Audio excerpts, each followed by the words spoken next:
அமித்ஷா அவர்கள் வேரோடு திமுகவை பிடுங்கி எறிய வேண்டும்ன்றாரு, வீழ்த்த வேண்டும்ன்றாரு.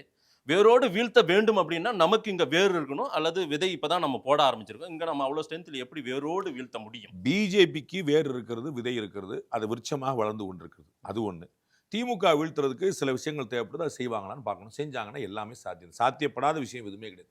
இந்த குறுக்கு வழி கணக்கு வேற ஏதேனும் மற்ற மாநில அரசியல் இங்க ஏதேனும் 26ல அப்படி ஏதாவது பண்ணி தான் வர உங்களுக்கு முடியுமா? எந்த பாஷையில புரியுமோ அந்த பாஷையில அவங்க சொல்லுவாங்க.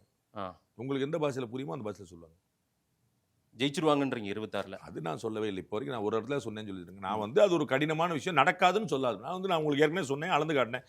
இவர்கள் வளர்ந்து கொண்டு இருக்கிறாங்க, அவர்கள் தளர்ந்து கொண்டு இருக்கு. மீறி போறாங்களா இல்லையாங்க வி ஹேவ் டு வெயிட்.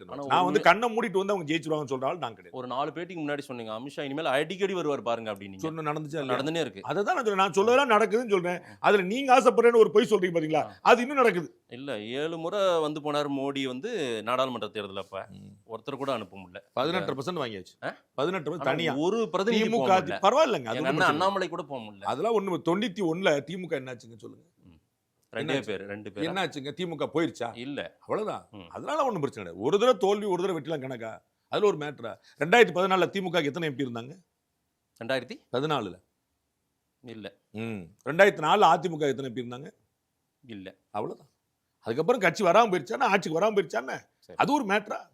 பார்க்கலாம் சார் என்ன நடக்க போகுது அப்படின்னு. நேரம் கொடுத்து பேசியமைக்கு நன்றி. நன்றி.